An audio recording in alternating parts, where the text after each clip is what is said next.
Buenas tardes. Habla Esperanza Ayala.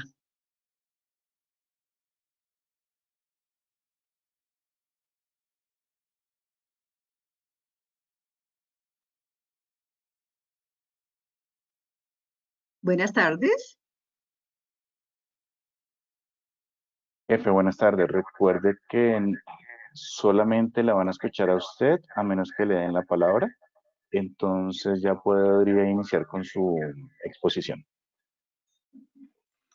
Vamos a esperar unos momenticos porque no tenemos sino 14 personas conectadas. Entonces, yo creo que hoy, por ser el primer día, podemos dar unos minutos de espera para ver si logramos que más colegas se conecten antes de iniciar la presentación.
Apreciados colegas que están ya conectados, vamos a dar unos minuticos hasta las 4:10 para empezar el curso, ya es el primer tema de hoy.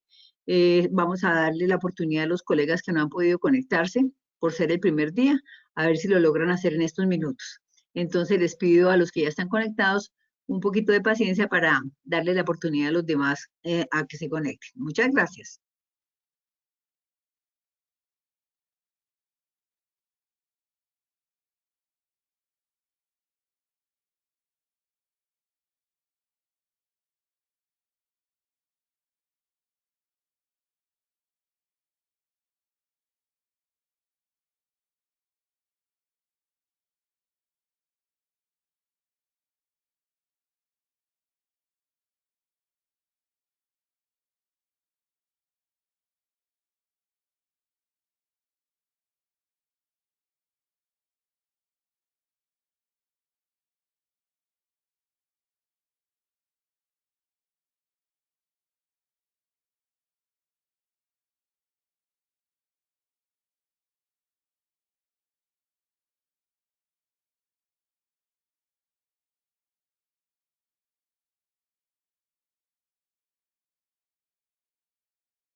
Buenas tardes. Bueno, vamos entonces a dar comienzo al curso básico de enfermería oncológica. Les doy una bienvenida a todos los que en este momento están conectados. Les agradecemos mucho su participación. Tenemos 23 personas en este momento conectadas. Eh, Como ustedes saben, el curso ya va a desarrollarse durante esta semana, durante los días viernes y sábado. Les presento un saludo de Rosa Victoria Castañeda, la presidenta de la Asociación Colombiana de Enfermería Oncológica. Hoy vamos a tener una primera parte grande de generalidades de cáncer y mañana continuamos con la segunda parte de este mismo tema. Me gustaría, si de pronto a través del chat o me pudieran comentar o si pudieron leer o ir haciendo las preguntas de manera que al final o posteriormente yo pueda ver las preguntas para poderlas responder. La idea es ir presentando y vamos viendo si hay preguntas, entonces buscamos la forma de irlas respondiendo. Bien, entonces, para los que no me conocen, pues yo soy Luz Esperanza Ayala de Calvo. Soy especialista en enfermería oncológica de la Universidad Javeriana y tengo una maestría en investigación y docencia universitaria.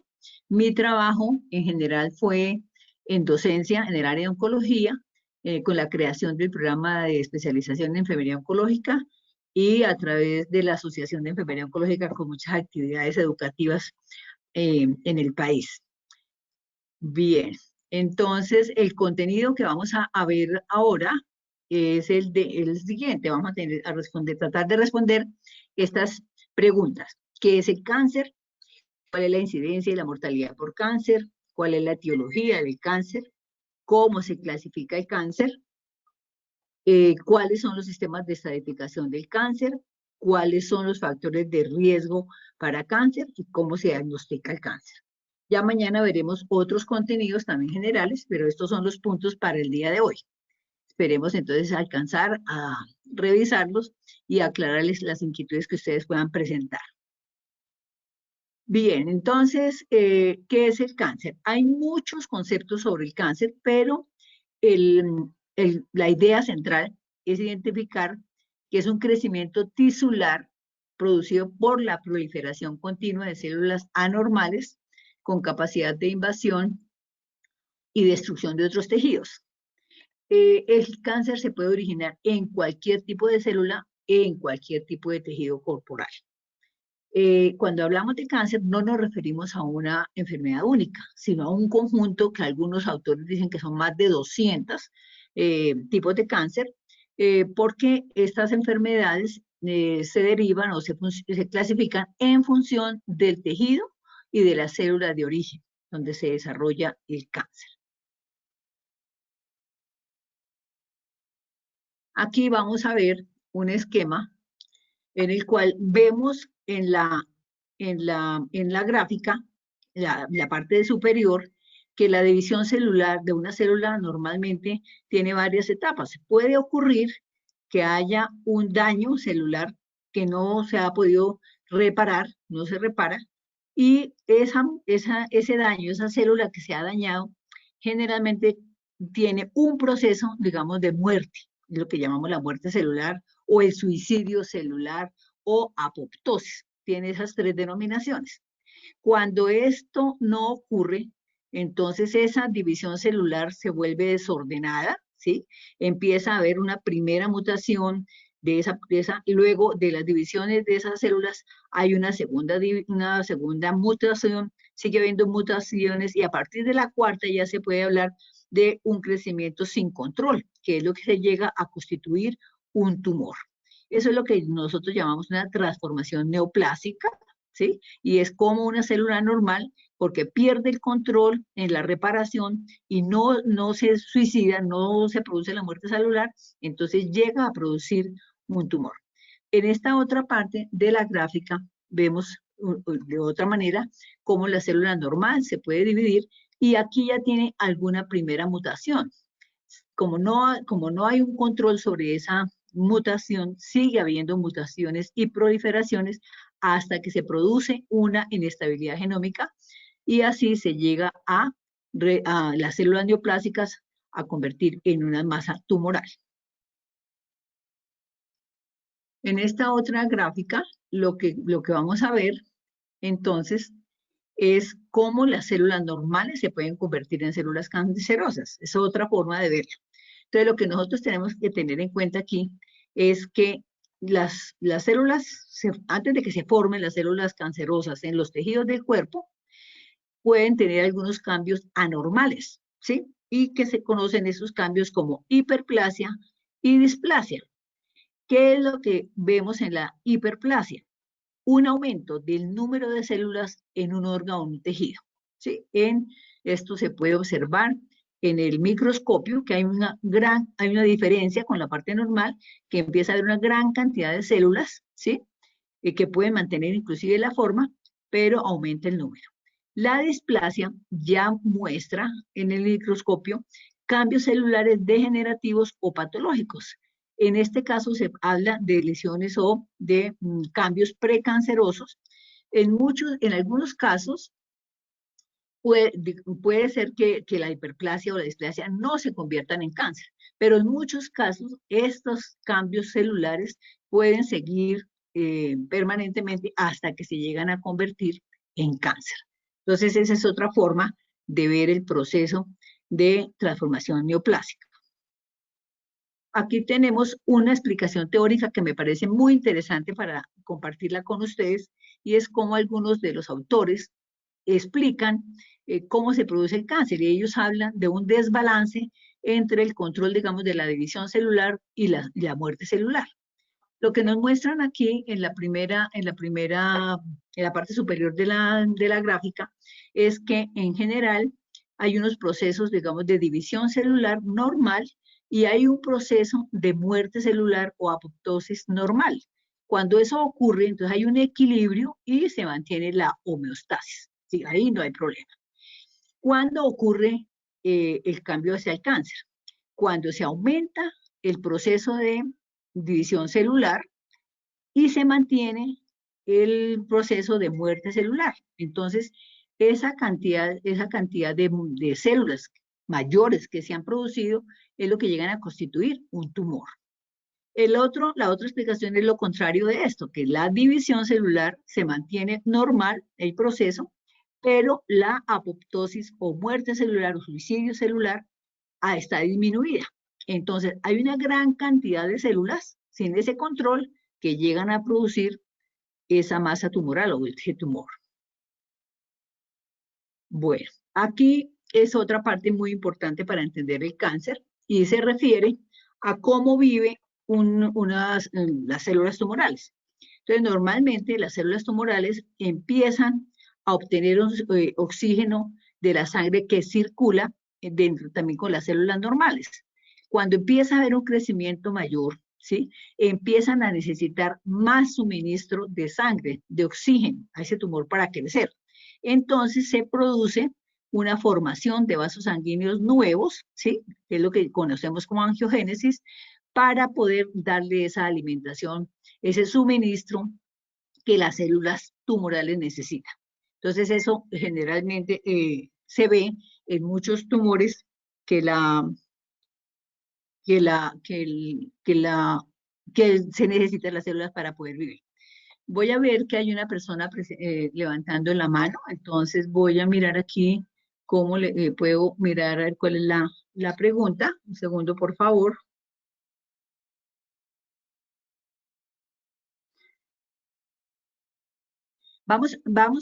Yo voy a presentar esta primera parte y luego paramos un momentico para poder hacer las preguntas y poder participar.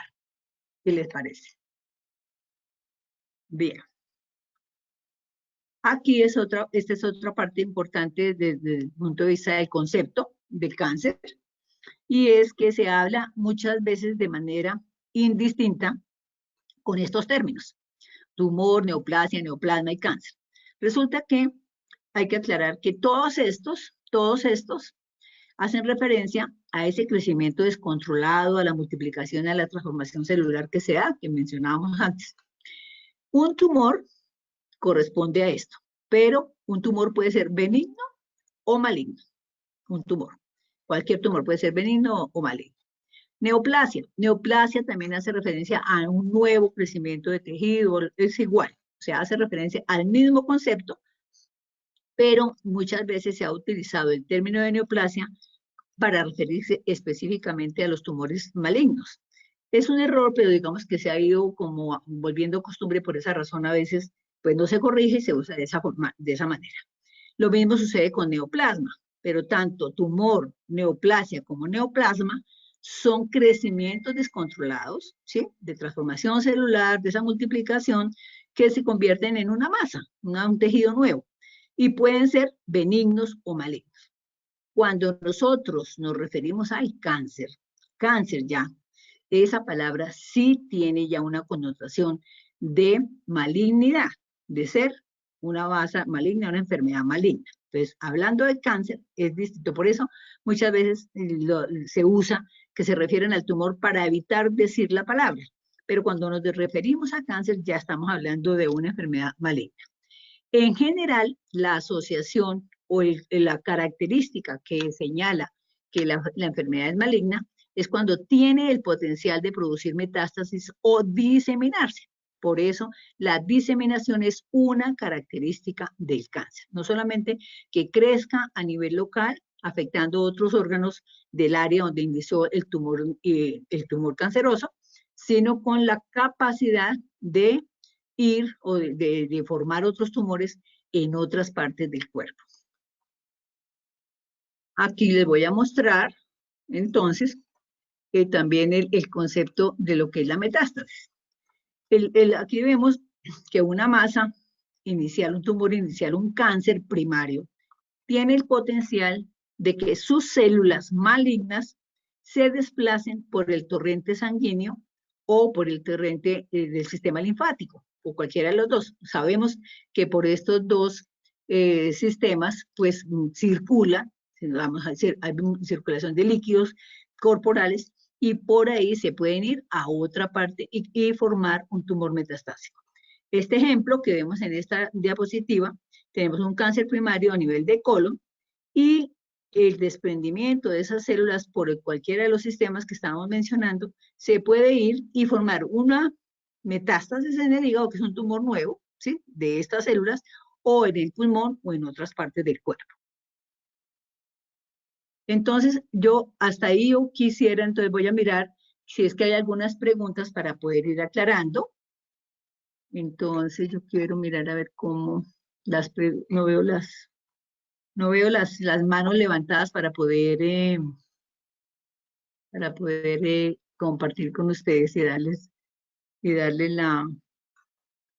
Profe, yo le ayudo. Para todos los estudiantes, las personas que quieran realizar una pregunta escrita lo pueden hacer en su aplicativo en la parte de preguntas o hacer clic en la mano para levantar la mano y así poderles dar la palabra. Sí, entonces, si hay alguien que de pronto tenga alguna pregunta hasta acá y quiera comentar algo, pues de una vez lo podemos hacer. Tenemos tiempito para ir revisando el contenido, si les parece. ¿Hay alguien?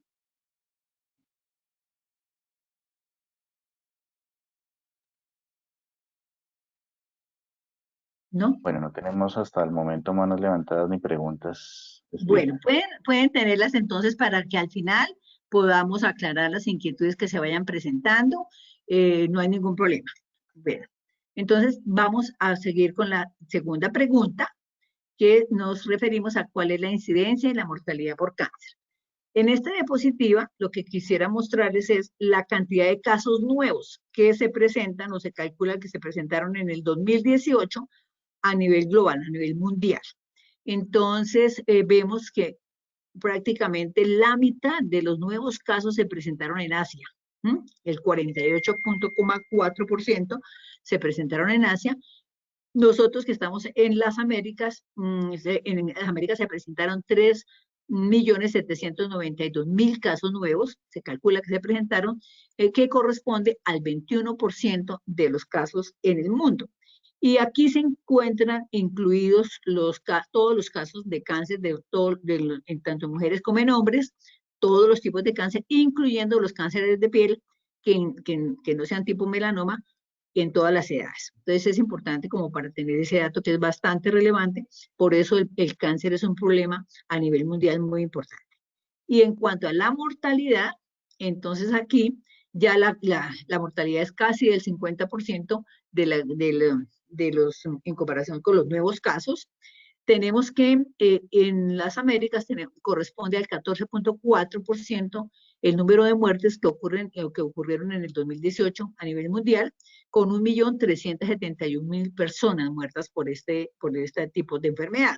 Entonces, como vemos, de todas formas, la mortalidad es muy grande a nivel mundial y por eso es tan importante que nosotros pues también tengamos presente esta información. En Colombia, mentiras, perdón, en el mundo, quería mostrarles los tipos de cáncer que tienen mayor incidencia de mortalidad en hombres y en mujeres. En el caso de las mujeres, vemos que el que ocupa el primer puesto, perdón, es el de mama, con un 24,2% de todos los cánceres. O sea, está la incidencia. En segundo lugar, tenemos el cáncer de colon y recto, con un 9,4%, luego el pulmón, con 8,4%, luego cervix y tiroides. Aquí estos datos de la incidencia de mujeres es a nivel de todo el mundo. Por esa razón, para nosotros puede resultar extraño que en nuestros países vemos que haya una mayor incidencia posiblemente de cáncer de cervix, pero también este ha ido reduciéndose año tras año a través de todas las campañas que se están dando para hacer una detección más temprana. En cuanto a la cantidad de muertes, también mama ocupa el primer lugar entre las mujeres, con un 15% de todos los casos. Luego, pulmón, con un 15% de los casos también de muerte por cáncer, de colon y recto con 9,5%, luego cervix y luego colon. Entonces, también son datos muy importantes para nosotros considerar en relación con esta patología que produce tanta morbilidad y tanta mortalidad.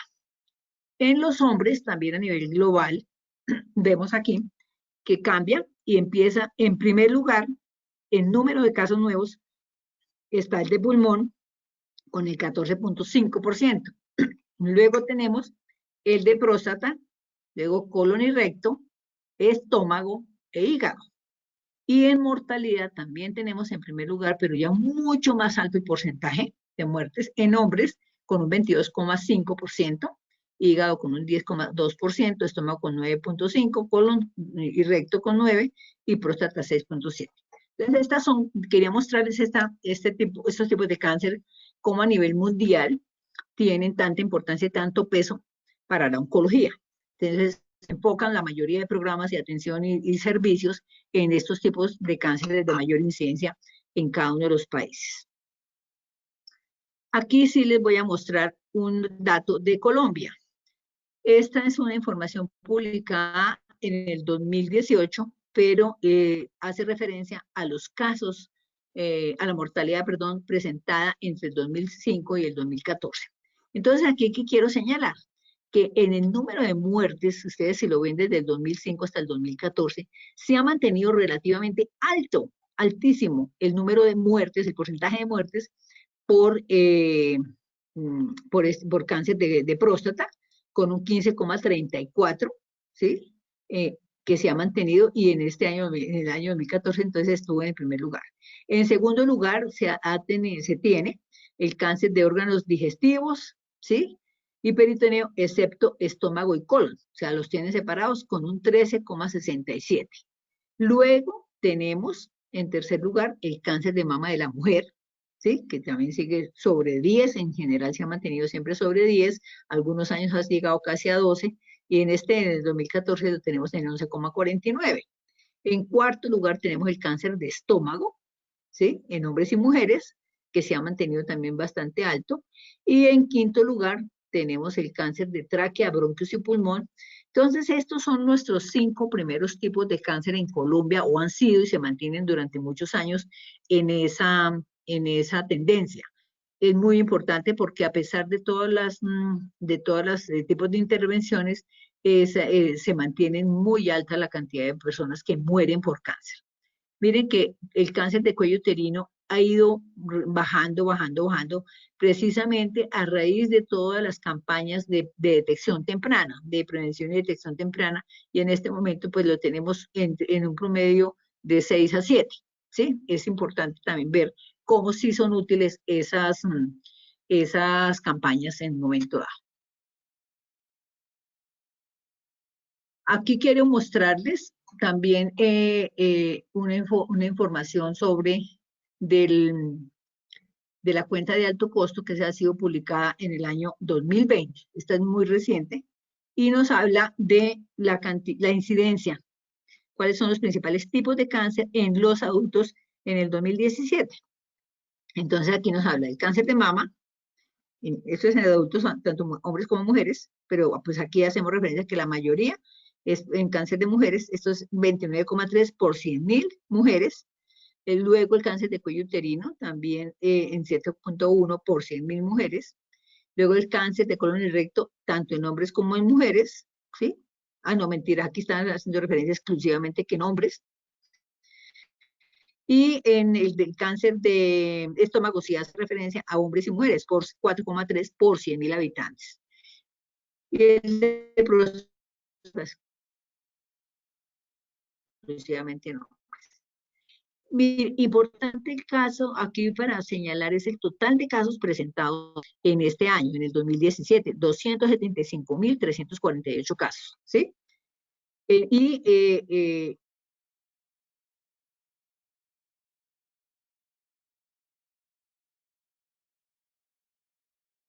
Y aquí, en esta otra gráfica de la derecha, nosotros vemos la incidencia en menores de 18 años en Colombia en ese año. Entonces tenemos en primer lugar, mire, 15,9, pero aquí es por cada millón de niños, ¿sí? De menores de 18 años. O sea que la incidencia es mucho, mucho menor. De todas maneras es muy importante porque tiene una alta mortalidad proporcional en nuestro país si se compara con otros países. Del sistema nervioso central, 6,9 por cada millón. El linfoma no Hodgkin, 4,6 por cada millón. Linfoma Hodgkin, 3,2 por cada millón. Y sistema urinario, 3,2 por cada millón. Entonces, y aquí se muestran algunos de los departamentos que han tenido mayor mortalidad infantil, ¿sí? En el país durante estos últimos años. Entonces, en Bolívar, y por eso lo traje para mostrarlo a ustedes, fue este valor que ustedes están viendo aquí, en el 2018 fue el departamento con mayor número de muertes por cáncer infantil. Bueno, aquí pasamos a un tercer punto que hace referencia a las causas, a la etiología del cáncer.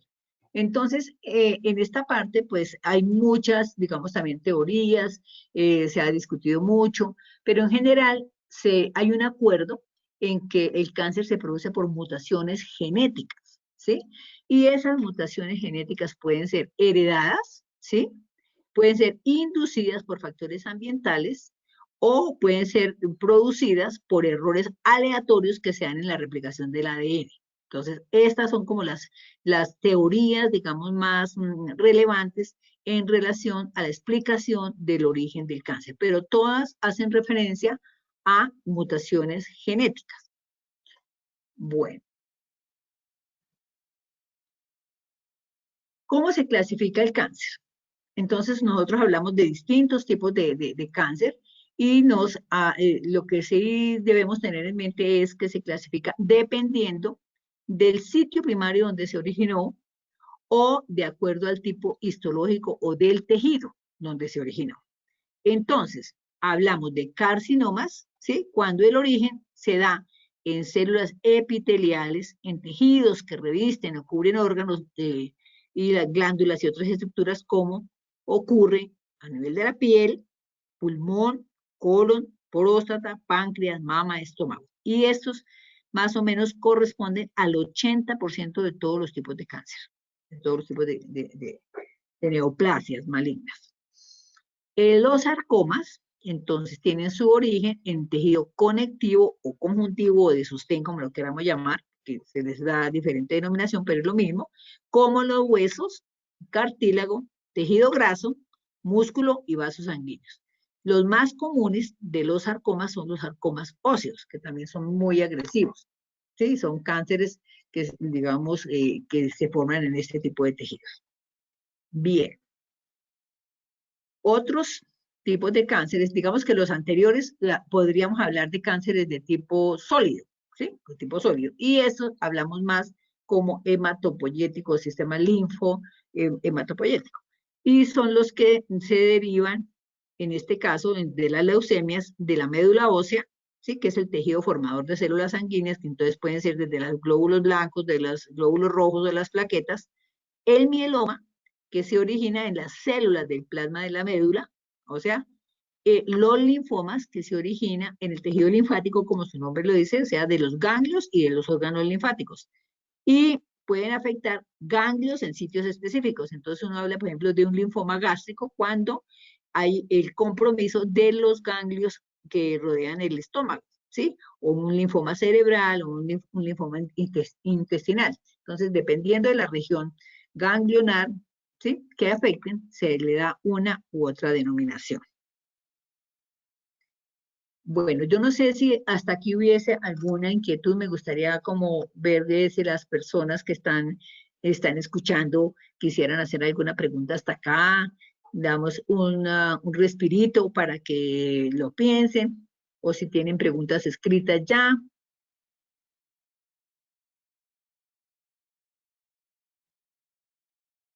¿No hay preguntas? Bueno, en este momento no llevamos preguntas escritas ni manitos levantadas.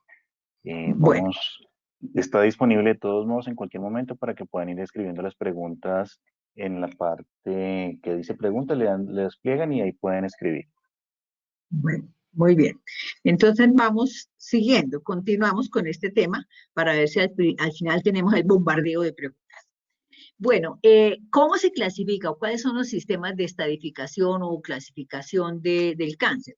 Entonces hay varios sistemas, ¿sí? Y lo que nos ayuda, digamos, a hablar de una estadificación o estratificación, pero generalmente se habla de estadificación como de estadios, es que nos ayuda a describir la evolución del cáncer, ¿sí? Y nos ayuda en varias cosas. Aquí ayudan estos sistemas, ahora ya los explicamos, ¿para qué sirven? Ayudan a determinar dónde está ubicado el tumor primario, ¿sí? ¿Qué tipo de células cancerosas están constituyendo ese tumor? ¿Cuál es el tamaño del tumor? O determina, de acuerdo al tamaño, se da una estratificación mayor o menor.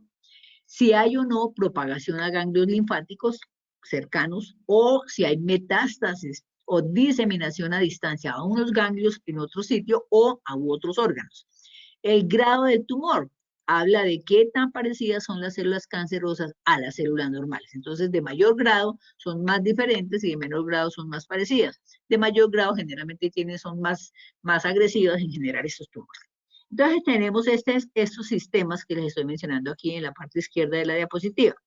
Tenemos el de Ann Arbor, que es de una universidad de Michigan, que hablan del sistema Lugano, cualquiera de las dos denominaciones, exclusivamente para referirse a la clasificación, estadificación de los linfomas. Entonces, aunque hay unos parámetros generales para todos los tipos de cánceres, algunas asociaciones, grupos de trabajo internacional han hecho acuerdos para hacer unas clasificaciones específicas de algunos tipos de cáncer, como está ocurriendo en esto que les estoy mencionando, de la clasificación de linfomas de Ann Arbor. La de Dukes se refiere a la clasificación o la estadificación del cáncer colorectal. La de Ray Binet se refiere a la clasificación de las leucemias. La de FIGO es de la Federación Internacional de Ginecobstetricia para clasificar los tumores ginecológicos, y la TNM es la que se usa para muchos tumores, por ejemplo el cáncer de mama, y ahorita se los voy a mostrar, ¿sí? Entonces, hay una clasificación, y hay muchas, digamos, se puede usar la TNM para para la mayoría de tipos de cáncer, pero si cuando ya se quiere hacer seguimiento y comparación con grupos de estudio de otras instituciones, entonces se decide utilizar alguna de estas estadificaciones para poder tener en cuenta los mismos criterios de comparación entre un grupo y otro de pacientes, en los estudios, especialmente en las investigaciones, o para seguimiento, para poder hacer los reportes internacionales, en fin. Entonces, esta es, digamos, la información sobre la forma de estratificar. Aquí vamos a ver el sistema TNM, que es muy común. El sistema TNM para la estratificación del cáncer hace referencia, como lo vemos aquí, T es al tumor, ¿sí? El tumor primario, se describe o hace, digamos, se tienen en cuenta las características del tumor primario. La N hace referencia a nódulos, o sea, los ganglios que están cercanos en las regiones, ¿sí? Cercanas a donde está localizado el tumor.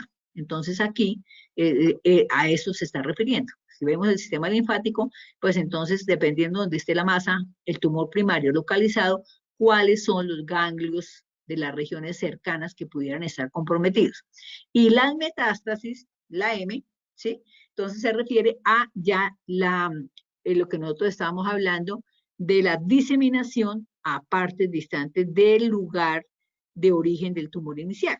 Entonces, aquí tenemos, por ejemplo, los huesos, la columna vertebral, el hígado, los pulmones, el cerebro, ¿sí? Pues dependiendo de cuál es el tumor de origen, a dónde puede diseminarse y producir esa metástasis. Entonces, aquí les voy a dar el ejemplo. Esto no es para aprenderlo, pero es para entender cómo funciona el sistema TNM. Entonces, la T, que les decía, la T hace referencia al tumor primario. Y aquí hay arriba, en la primera fila, ustedes ven unos términos con T0, TIS o T in situ, hablamos de tumor in situ, T1, T2, T3, T4 y TX. Entonces, aquí se hace referencia con cada una de estas siglas. Cuando no existe evidencia de tumor primario, no se puede localizar, o sea, se desconoce cuál es el tumor primario, entonces se denomina T0.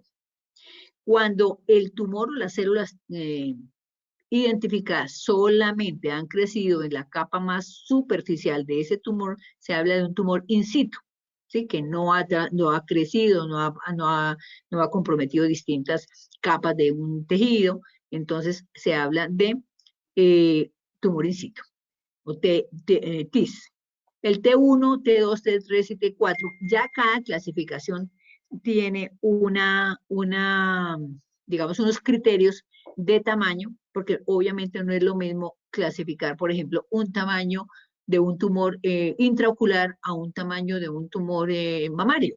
Entonces, cada tipo de tumor, dependiendo del órgano, tiene unos criterios para describir. Lo que sí nos podemos, digamos, tener en cuenta aquí a nivel general es que primero estos describen el tamaño del tumor y o la cantidad de extensión a las estructuras cercanas.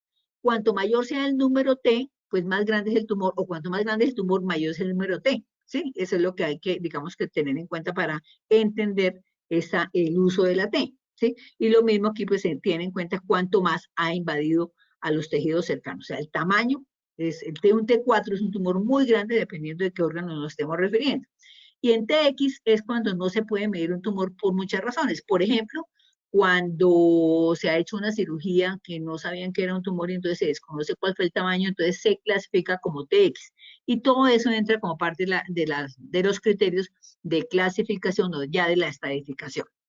Entonces, revisamos que la T, lo que nos informa son las características de ese tumor original o primario en cuanto al tamaño y la invasión de los órganos, digamos, locales, a los tejidos cercanos. Eso es como lo importante. La LN, entonces nos referimos a los nódulos, ¿sí? A los nódulos, o sea, a los ganglios linfáticos cercanos. Entonces, nos va a hablar de si hay propagación de este cáncer a los ganglios linfáticos que llamamos nosotros locales o regionales, o locorregionales. Entonces, N0 no hay, los ganglios linfáticos cercanos no tienen cáncer, ya se descartó, se estudiaron y no tienen cáncer, sino hay células cancerosas. Igual del N1 al N3, aquí ya no se habla de 4, sino 3 diferencias. Entonces describen el tamaño, la ubicación y o el número de ganglios linfáticos cercanos comprometidos con células cancerosas o afectados por el cáncer. Igual, cuanto mayor sea el número de N, nos está diciendo que mayor es la propagación o la cantidad de ganglios linfáticos cercanos comprometidos. Y el NX es cuando no se pueden medir los ganglios linfáticos cercanos por alguna intervención que se haya hecho o no se pueda realizar esa cuantificación, esa medición. En cuanto a la metástasis, es mucho más sencilla.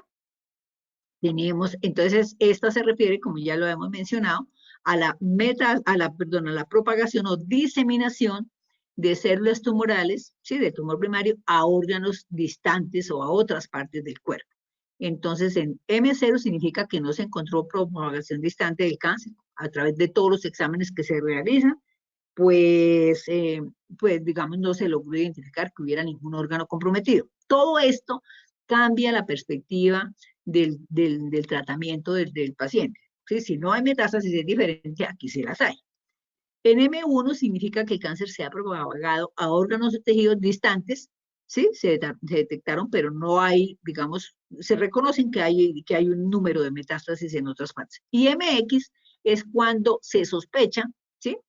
O no se, o se desconoce o no se puede identificar realmente esos órganos o tejidos distantes en los cuales se detectan esas metástasis. Entonces se clasifica o se registra como MX. Ese es digamos, el criterio para poder utilizar este sistema. Entonces voy a mostrarles un ejemplo del uso de la clasificación TNM específicamente en el cáncer de mama, ¿sí? Entonces, por ejemplo, aquí, dependiendo del tamaño, ¿sí? Miren ustedes, ellos ya determinan que el tamaño tumoral T1 es un tumor menor o igual a 2 centímetros. T2 es uno entre 2 y 5 centímetros. T3 entre mayor de 5 y T4 cualquier tamaño de tumor, pero que haya comprometido la piel o la pared torácica. ¿Sí? Un cáncer de mama haya comprometido. Entonces ahí, eso es ya para darle esa asignación, digamos, de valores al tumor. En cuanto al compromiso linfático o la N, ¿cierto? Entonces, N0, si no hay compromiso metastásico o nodular en la axila, N1, N2 o N3, si hay compromiso a nivel de la axila, y de qué depende, de la cantidad de ganglios comprometidos en esa área. Y la M es cuando M0 que no se tiene enfermedad a distancia y M1 cuando hay enfermedad metastásica a distancia, no importa a qué órgano. Entonces, con base en esta asignación de puntos, de acuerdo a digamos, según esos acuerdos de tamaños, entonces aquí ya tienen que estadio 0, 1, 2, 3, 4, y inclusive hay unas diferencias entre los estadios, 2A, 2B, 3A, 3B, 3C, y tienen en cuenta cada característica. Entonces, cuando se habla de un estadio, de los que son más comunes, 3A o 3B, cuando hay un tumor que no se conoce, hay metástasis, pero no hay, perdón, hay nódulos comprometidos, pero no hay metástasis, o hay un tumor grande y hay unas metástasis, unos nódulos, pero no hay metástasis. Entonces, en estos casos, en ninguno hay metástasis, ustedes se dan cuenta, pero va aumentando el tamaño del tumor y va aumentando también o hay las opciones de la cantidad de ganglios comprometidos. Aquí en estadio 3C, por ejemplo, ¿sí? Lo que importa es que hay un compromiso más grande ganglionar. Entonces ya se clasifica como estadio 3C y tiene un manejo, un tratamiento muy diferente a un estadio 2B, por ejemplo. El estadio 4 hace referencia a cualquier tamaño de tumor, cualquier cantidad de ganglios, pero hay metástasis. Entonces también el manejo va a ser muy diferente porque aquí ya se va a buscar, posiblemente se va a dar un tratamiento con otra intención de pronto paliativa, porque ya de pronto no es posible, no es probable ofrecer un tratamiento con intención curativa. Eso lo vamos a ver mañana cuando hablemos de la parte de los tratamientos, cómo se hace. Entonces, eso es lo que hasta aquí con la clasificación. Igual, ojalá si tienen preguntas, pues vamos a aclararlas entonces al final. ¿Sí? Yo estoy pendiente. Si hay alguna pregunta, me comentan y estoy pendiente para poderla responder. Bien, entonces pasamos a la sexta pregunta que queremos responder y es ¿cuáles son los factores de riesgo para cáncer? Primero, entonces, tenemos en cuenta que la Organización Mundial de la Salud, ¿sí? Nos habla de que un factor de riesgo es cualquier rasgo o característica o exposición de un individuo que aumenta la probabilidad de sufrir una enfermedad o lesión. En este caso, pues vamos a referir al cáncer, entonces cualquier característica o exposición que a una persona le va a aumentar esa probabilidad de sufrir la enfermedad. Entonces aquí tenemos en la gráfica una gran variedad de factores de riesgo, como hablamos de la radiación, de la exposición a virus, ¿sí? De la ingesta de licor, el hábito de fumar, la edad mayor, en fin, hay las alteraciones genéticas, en fin, hay muchas otras elementos.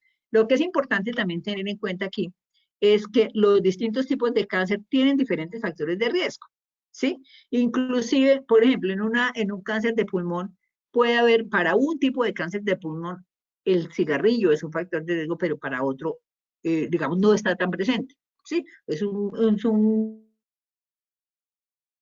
Un tipo de cáncer que se presenta inclusive en no fumadores. Entonces, eso es importante como tener en cuenta que no todos los factores de riesgo son iguales para todos los tipos de cáncer. Hay algunos que se relacionan más directamente y otros mucho más lejanamente.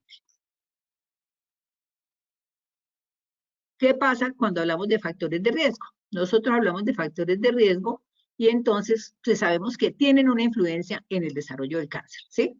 Pero la mayoría no provoca el cáncer de forma directa, o sea, no son causa. Eso es importante. Factor de riesgo es que puede aumentar la posibilidad, la probabilidad de que esa persona expuesta a ese factor vaya a desarrollar un tipo de cáncer, pero no significa que sea la causa, ¿sí? Eso también es importante.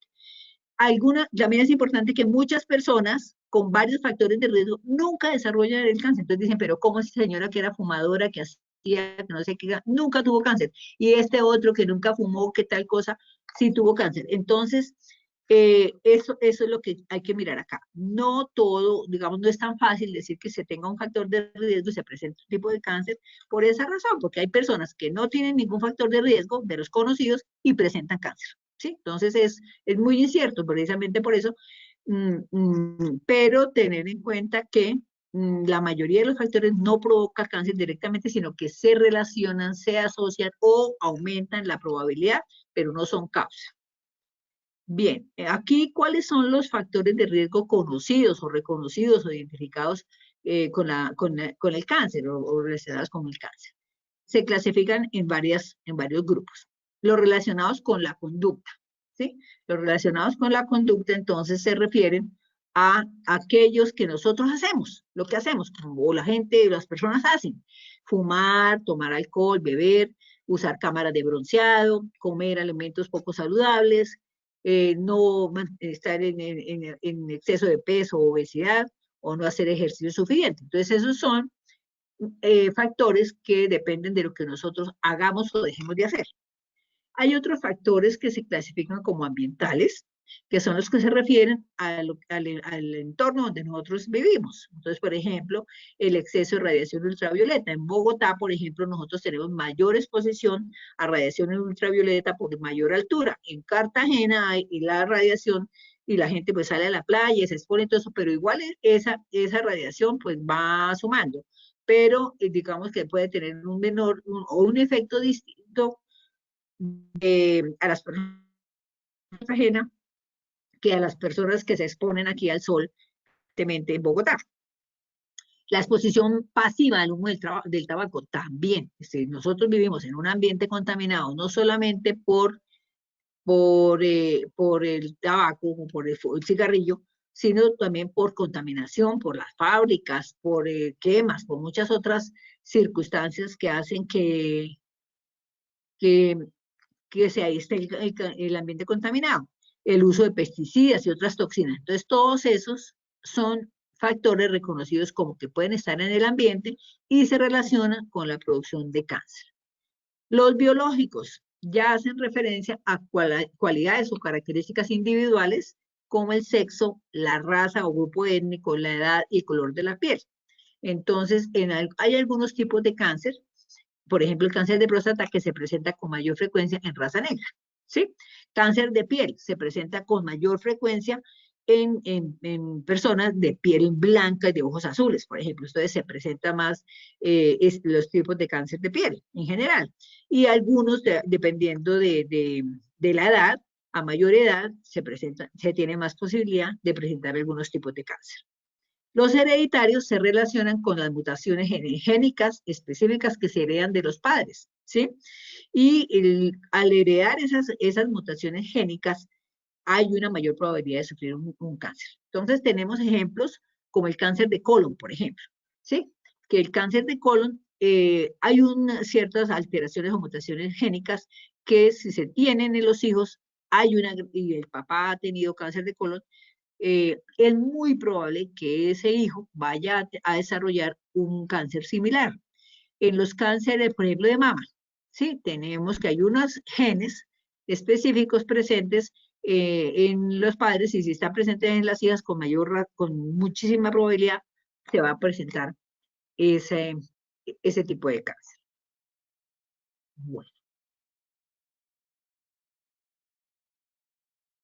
esta gráfica me parece importante porque estamos hablando de que de todas maneras hay estudios que se están mostrando que hay diferencias entre los países, digamos, en factores ambientales y están hablando de qué tan importantes son las mutaciones genéticas causantes de cáncer en cada uno de estos factores. Entonces, aquí arriba, aquí nos está mencionando los factores hereditarios, la replicación, digamos, los errores de replicación en el ADN y los factores ambientales. Entonces, si nosotros vemos aquí en esta escala de 0 a 100, pues seguramente para algunos, sí, por ejemplo, en estos de la replicación del DNA, se ve muy evidente en el cáncer de mama, ¿sí? Se ve muy, muy evidente que esas alteraciones de replicación del ADN están muy presentes en el cáncer de mama, en el cáncer de hígado, específicamente de cerebro, ¿sí? Y hueso. Y en otros, digamos, se echa más la culpa o se tiene más relación con los factores producidos por el medio ambiente. Entonces, importante que reconocer que 2/3 de los casos de cáncer podrían ser debidos a errores aleatorios producidos durante el proceso de replicación del DNA, como para entender lo que estábamos viendo al principio, que también aquí entonces se considera que porque es como una de las explicaciones de por qué yo, sin tener unos factores de riesgo de los que estamos hablando de hábitos, no los tengo o ni siquiera ambientales, y sí se presenta un tipo de cáncer. Se debe, y la explicación es esa, a esos errores aleatorios que ocurren durante el proceso de replicación del DNA. Aquí les voy a mostrar un estudio de la Universidad de Harvard, perdón, que muestra, ¿sí?, los factores que inciden en diferentes tipos de cáncer. Entonces ellos hicieron un análisis de la cantidad de muertes, ¿sí?, en cada uno de los tipos de cáncer. Y, por ejemplo, encontraron que en el cáncer de boca y orofaringe, ¿sí?, el consumo de alcohol se relaciona con el 42% de muerte sobre el total, ¿sí?, de esos cánceres. Y en un 16% el consumo de alcohol. O sea que son dos factores de riesgo muy, muy importantes para cánceres de boca y orofaringe. A nivel del esófago, ¿sí?, el cigarrillo nuevamente se relaciona con un 42% de los muertos sobre el total de, digamos, que hayan consumido cigarrillo, un 26% habían consumido alcohol y un 18% muy baja ingesta de frutas y verduras.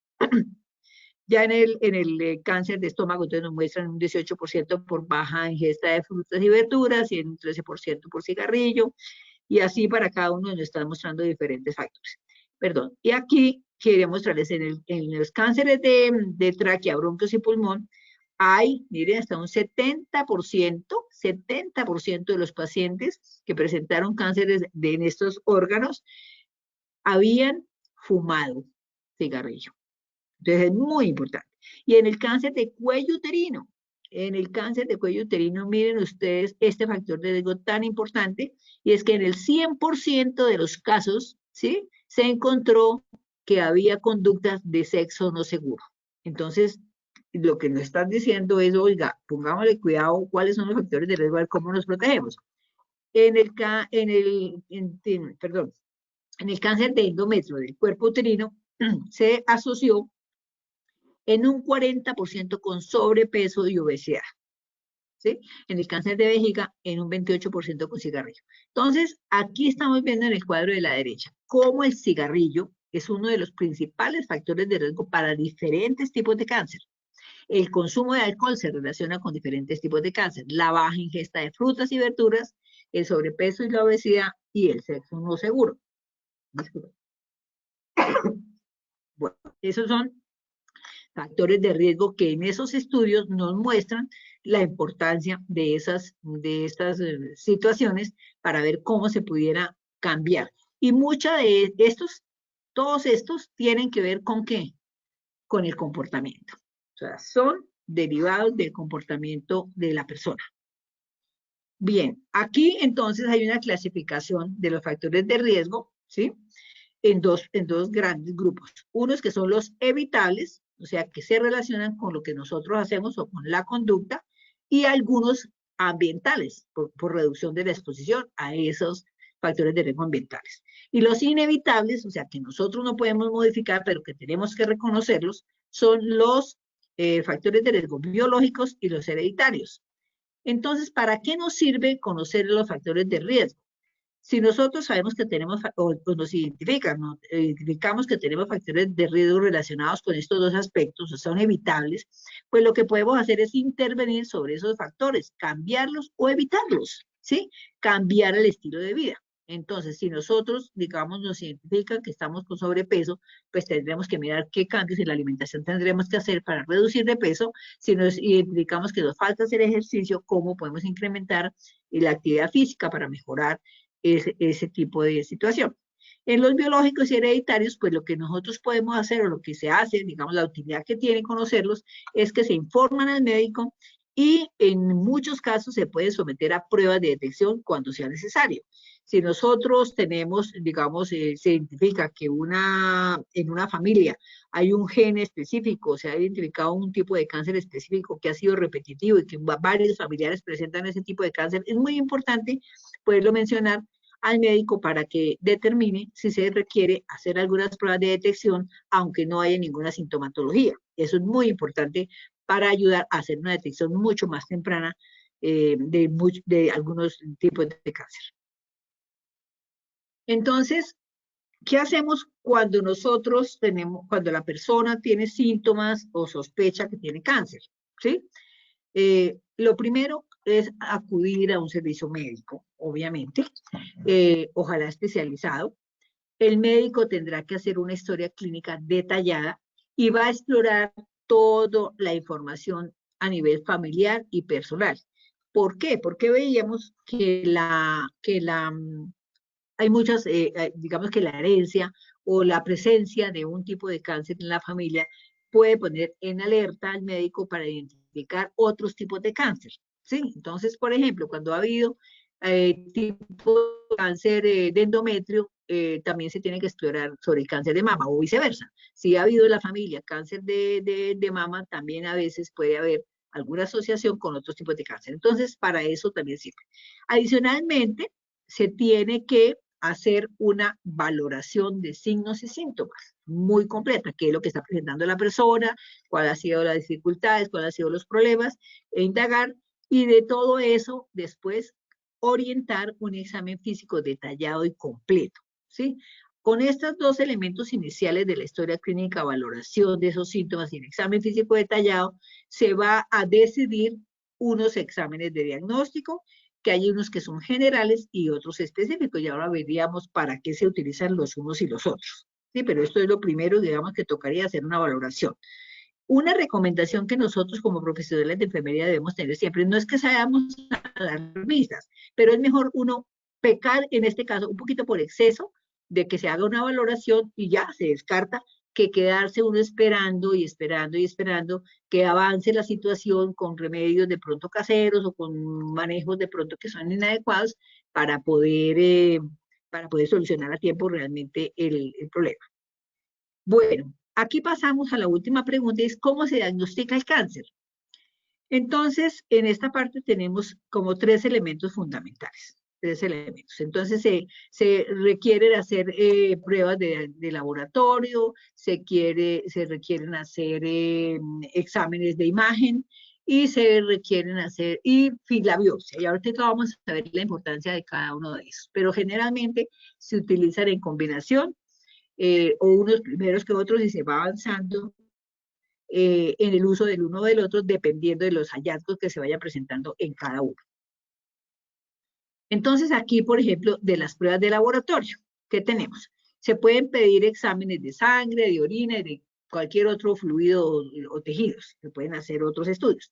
Entonces, por ejemplo, a nivel de sangre, se va a pedir un análisis bioquímico. Entonces, se van a identificar la presencia de algunos metabolitos, también se van a estudiar los electrolitos, si hay presencia de lípidos, proteínas, enzimas, etc. Se hace también, se puede solicitar un análisis citogenético, si hay cambios en los glóbulos blancos o en las células de la médula ósea, que veíamos que hay algunas de las denominaciones allá, veamos de los tumores, de los tipos de cáncer, relacionadas con las alteraciones en estas células. Entonces, el análisis citogenético, o sea, de esas células, nos va a permitir identificar si hay alguna cosa, algo sospechoso, hay algún cambio, como para hacerle seguimiento y otros análisis. También se hace recuento. En la sangre se hace recuento, por ejemplo, la cantidad de glóbulos rojos, de blancos, de plaquetas, la hemoglobina, el hematocrito. Hay muchos más, pero digamos que estos son como los más generales y comunes que se pueden hacer en un examen de laboratorio a nivel de sangre. A nivel de orina, pues lo que nosotros ya sabemos, en un parcial de orina pueden ser las cosas más sencillas, como el color, el contenido, si hay presencia de azúcar, proteínas, muy importante si hay presencia de proteínas, glóbulos rojos o glóbulos blancos, que todos estos también nos indican, nos hacen pensar o hacen pensar al médico en la sospecha de un tipo de problema específico, un tipo de cáncer. La citología de orina, entonces lo que va a reportar es si hay o no células anómalas en cualquier parte de las vías urinarias. ¿Sí? Dependiendo de ese reporte, pues se orientan otros exámenes que ya vamos a ver, por ejemplo, de imágenes, en fin. A nivel de otros fluidos y tejidos, se estudia, por ejemplo, el esputo. A ver si no solamente cuando se estudiaba el esputo para identificar la tuberculosis, sino que también en ese análisis se pueden identificar células anómalas del pulmón y dependiendo dónde se encuentren, si se localiza a nivel de bronquios o en qué otra parte del pulmón se puede identificar también qué tipo de cáncer es. Y los marcadores tumorales, ¿sí?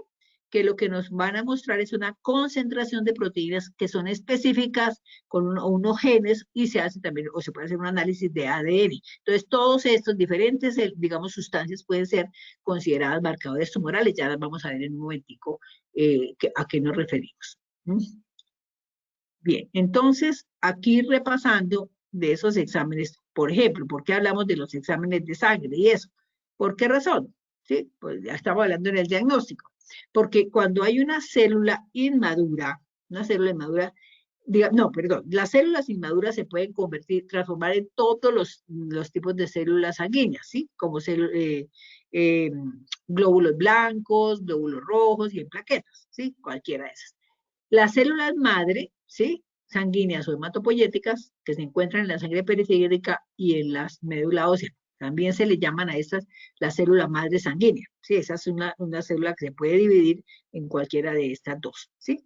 O en una célula madre mieloide y una célula madre linfoide. Entonces ya sabemos, si se divide hacia una célula madre mieloide, de ahí salen los glóbulos rojos, salen mieloblastos, los granulocitos y las plaquetas. Y la célula madre linfoide da lugar al linfoblasto que se llega a terminar como linfocitos B, linfocitos T o linfocito citolítico natural y todo eso entonces es lo que nosotros llamamos los glóbulos blancos. Esto era simplemente para entender por qué en el proceso de hematopoiesis, o sea, de la producción de células hemáticas, es importante hacer esos análisis, esos estudios de en cuál de todos estos puede haber alteraciones, ¿sí? Para identificar cuál es el problema que se está presentando en la persona. Bueno, hablábamos también de la biopsia, de las biopsias. Entonces, ¿qué es una biopsia? La biopsia, pues, es el estudio microscópico de un tejido, de una muestra de un tejido. Entonces, extraen una muestra de un tejido, puede ser de diferentes tamaños y formas, ya los miramos, y lo que se trata de identificar en una biopsia es si hay o no cambios en las células o hay células cancerosas. ¿sí? Entonces, lo que ya mencionábamos antes, cuando estábamos hablando de cómo se produce esa transformación neoplástica, pues eso es lo que se trata de identificar. Si hay cambios neoplásicos, si hay nuevas células, si hay una gran cantidad de células con alteraciones morfológicas o en número, todo eso se va a identificar a través de la biopsia en un estudio microscópico. ¿Cómo se pueden hacer las biopsias? Pues las biopsias se pueden hacer de diferentes maneras, ¿sí? Y tenemos, por ejemplo, a través de, o por aspirado, también se hace una muestra específica, una prueba específica que conocemos desde el aspirado y biopsia de médula ósea, que lo habrán oído seguramente en muchas partes de donde ustedes trabajen. ¿Y el aspirado qué es? Que a través de una aguja delgada, ¿sí? Se extrae una pequeña cantidad de médula ósea líquida, ¿sí?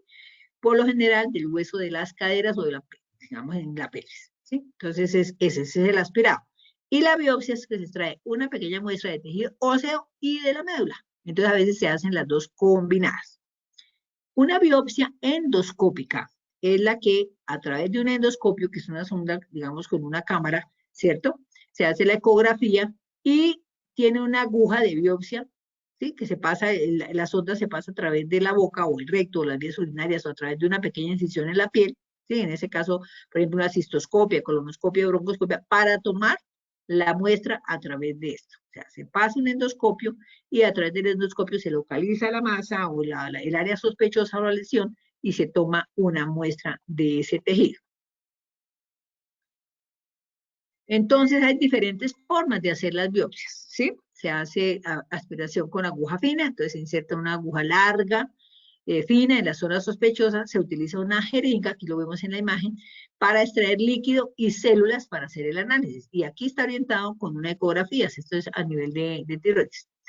Biopsia con aguja gruesa. Se usa una aguja más grande con una punta de corte para extraer una columna de tejido de la zona sospechosa, como la que estamos viendo aquí. Ya es un aparato, digamos, más grande, con una especificidad para tomar un diámetro un poquito mayor o bastante mayor que con una aguja fina. Entonces, y también aquí, como ustedes lo ven, orientado con ecografía.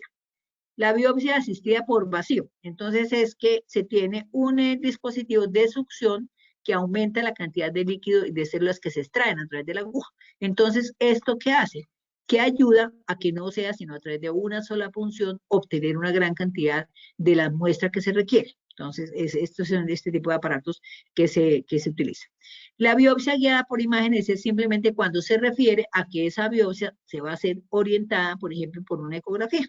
Entonces, se toma con la muestra con una aguja y se orienta con una imagen de ultrasonido.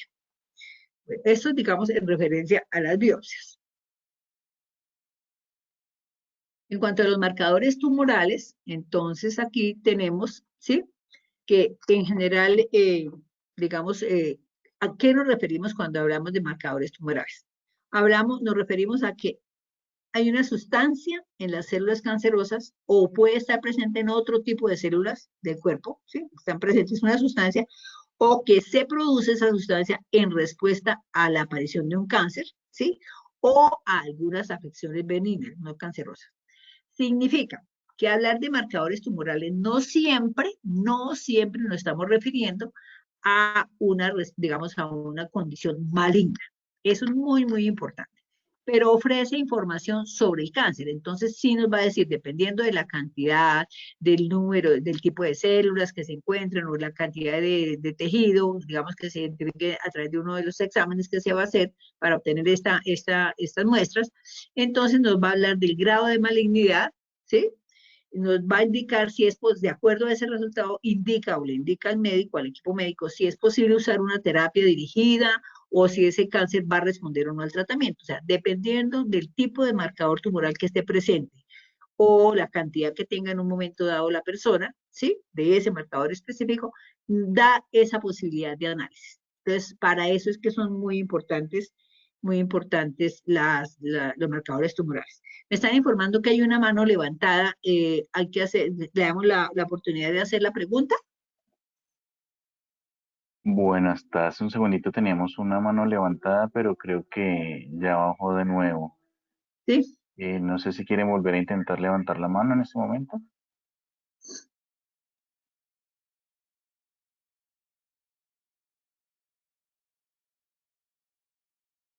No, profe, hasta ahora ¿No? no volvimos Bueno, a tener mano levantada. bueno, no importa. Entonces, al final sí vamos a ver si viéndonos las caritas, de pronto nos animamos a preguntar. Listo. Entonces, seguimos. Entonces, estos marcadores se encuentran en varios líquidos, elementos del cuerpo, como la sangre, la orina, en la materia fecal, en los mismos tumores, en otros tejidos o líquidos del cuerpo de algunos pacientes con cáncer. No todos presentan todos los marcadores tumorales. Y esos marcadores tienen diferentes usos en el tratamiento del cáncer, ¿sí? Se tienen los marcadores circulantes y marcadores en tejidos tumorales. Entonces, dependiendo de dónde estén localizados, van a ayudar a tomar una decisión de qué hacer. Importante tener en cuenta que un mismo marcador puede estar relacionado con varios tipos de cáncer, con dos o más tipos de cáncer, un marcador. O sea, no es exclusivo. Un marcador presente no me dice ese marcador es para este tipo de cáncer específico, sino que se puede relacionar con uno u otro. Digamos, eso es importante para ir aclarando. Aquí tenemos una lista de marcadores tumorales que se han venido utilizando y que cada día se está investigando mucho más para determinar más marcadores tumorales y mejorar el uso. Entonces aquí se mencionan, por ejemplo, unos que se utilizan, que está presente el CA en el cáncer de colon, se puede también asociar con otras neoplasias, con otros tumores y también con algunas patologías benignas, ¿sí? Entonces, por ejemplo, aquí esta interpretación es muy importante. Se dice que hay una baja probabilidad de benignidad cuando está por encima de 10 nanogramos por mililitro. ¿Sí? De benignidad, o sea, significa que si está por encima de ese valor, hay sospecha de malignidad, ¿sí? Y así nos están, digamos, dando una información de cada una de estas marcadores y aquí se le está indicando si sirve o no, por ejemplo, para monitorizar la respuesta al tratamiento. O sea, que el examen se hace en un momento dado, se puede hacer una intervención terapéutica, la que se decida de acuerdo a la localización, al tipo de tumor, etcétera, y posteriormente se vuelve a hacer una valoración y eso ayuda a ver si realmente se redujeron los valores o qué pasó. Significa si digamos, si fue útil o no el tratamiento. Y así para los otros marcadores, aquí tenemos esa tabla, aquí hay otros, el CA125, que se asocia, por ejemplo, con cáncer de ovario especialmente, pero también está presente en otras patologías, en otras neoplasias como de endometrio, trompa de falopio, mama, pulmón, esófago, estómago, hígado y páncreas. Y también a nivel benigno puede estar aumentado, sea 125, cuando la mujer, digamos, está en la menstruación o está en embarazo o tiene quistes ováricos, etcétera. Entonces, por esa razón, este cuadro es importante para ver que no es como tan directa la información que nos da un marcador tumoral. Sin embargo, son muy útiles, como les estaba mencionando, para poder hacer un seguimiento del tratamiento y para poder ver qué tipo de tratamiento se puede hacer dependiendo de esos resultados y de estos criterios que se han analizado. Aquí tenemos el PSA, que se relaciona con el cáncer de próstata, pero que también se puede presentar en pacientes simplemente con prostatitis o con hipertrofia benigna de la próstata o que hayan tenido un trauma prostático o después de la eyaculación. Entonces, fíjense que no son tan determinantes para decir que hay que aclarar si no corresponde a alguna de estas condiciones, sino que es un cáncer de próstata. Entonces, dependiendo de este valor, se va a sospechar, si es mayor de 10 nanogramos, se va a sospechar que sea maligno, o sea, que sea un cáncer de próstata, y así para los demás. Bueno, entonces aquí vemos que tienen una utilidad importante y es porque los marcadores tumorales circulantes, que eran los que veíamos anteriormente, habíamos mencionado que eran dos, sirven para determinar el pronóstico. Más o menos dicen, bueno, si la persona tiene este marcador, es muy probable que tenga una sobrevida más o menos de tanto. O sea, se hace análisis estadístico, obviamente muy juicioso, y se determina qué tantos pacientes que tenían ese tipo de marcador en esos valores tienen la probabilidad de vivir 1, 2, 3 o 5 años o más. Eso es muy importante. El seguimiento. es para hacer la valoración de si hay enfermedad residual después de hacer el tratamiento. Entonces, por ejemplo, se hizo una prueba pre-cirugía y después, por ejemplo, el cáncer de próstata. Entonces se hace la cirugía y después se valora a ver qué pasó. Entonces muchas veces se encuentra un cambio significativo y en otros casos no es tan significativo, entonces toca hacer otros tratamientos complementarios para poder pues responder a la expectativa del paciente. También permiten evaluar esa respuesta al tratamiento y ver si hay resistencia al tratamiento. Entonces, habrá algunos marcadores y algunos valores que muestran o permiten interpretar si ese paciente en particular es resistente al tratamiento que se le está ofreciendo. Y los marcadores en tejidos tumorales lo que ayudan es a establecer el diagnóstico, es decir, sí, es un tumor X específico tal, para la parte de estadificación que mencionábamos antes, para la clasificación del cáncer, ¿sí? Y para también hablar de un poco, establecer un poco el pronóstico y la elección de tratamiento. O sea que tienen una utilidad muy importante en lo que es el diagnóstico, la confirmación del diagnóstico, no confirmación, sino como aclarar más bien la estadificación, para definir qué tipo de tratamiento es mejor para el paciente dependiendo de todos los estudios, digamos, que se hacen con este tipo de marcadores y evaluar también el pronóstico, ¿sí? Porque dependiendo del pronóstico también se piensa en la calidad de vida de los pacientes y si se justifica o no hacer de pronto un tratamiento que de pronto no va a responder. La otra gran parte del diagnóstico se refiere a las imágenes. ¿Sí? A las imágenes, entonces se pueden utilizar todas las imágenes, pero dependiendo para qué o cuándo o cómo, es muy importante verlas. Entonces, por ejemplo, el TAC.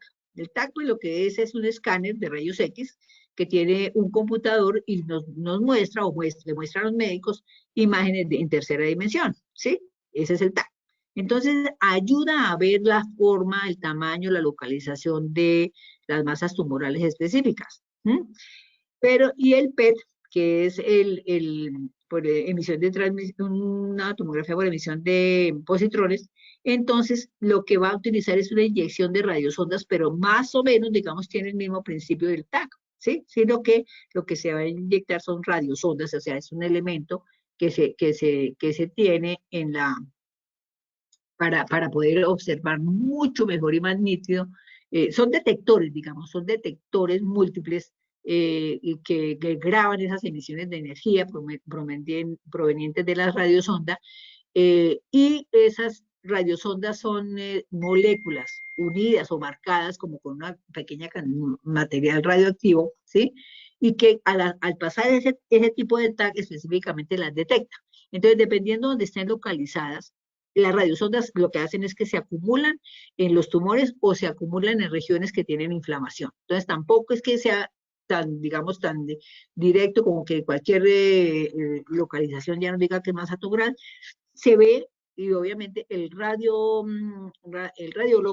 es suficientemente experto como para poder establecer la diferencia de cuándo es una masa tumoral, cuándo es un área inflamada. También esas inyecciones se pueden, digamos, acoplar a algunas proteínas específicas del cuerpo. Entonces, eso también, digamos, permite explorar esas acumulaciones en lugares específicos. La resonancia magnética nuclear magnética, lo que utiliza es un imán muy potente y unas ondas de radio. Esas imágenes, digamos, lo que se pueden permitir es muy específica en secciones muy pequeñas, muy detalladas y lo que produce o lo que facilita realmente son unas imágenes muy claras de las masas tumorales en los órganos. Entonces es muy útil.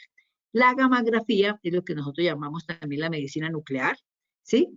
Que se inyecta una cantidad de material radioactivo, ¿sí? O un marcador radioactivo, y se pasa por un tipo de escáner específico que localiza esa radioactividad. Entonces, estas son las imágenes que se ven donde está más oscuro, donde hay mayor cantidad de digamos, de ese material radioactivo presente.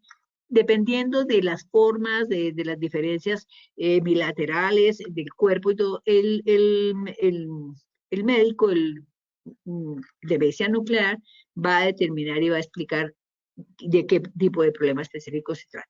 Los rayos X convencionales, pues que ya sabemos que utilizan bajas dosis de radiación, no son útiles para todos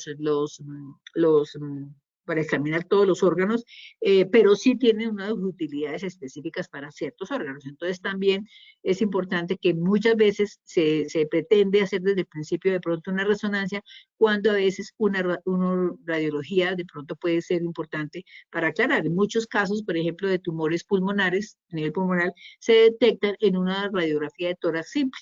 Entonces ya después se harán otras imágenes, otros exámenes por imagen para poder identificar ya esos otros aspectos que usted estaba mencionando.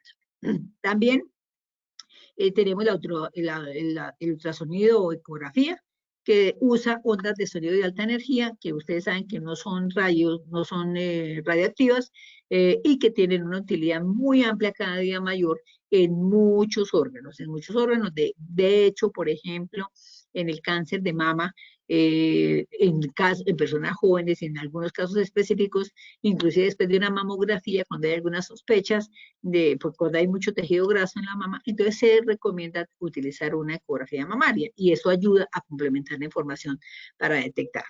Muchos de los exámenes, digamos, ustedes ven que cuando llega una persona y se sospecha un tipo de cáncer, inmediatamente se le manda a hacer un TAC abdominal o torácico, se le empiezan a hacer estos exámenes. Aunque aparentemente un tumor primario esté en una localización específica, la gente dice, pero ¿por qué si mi tumor es en tal parte, me está mandando a hacer otro examen?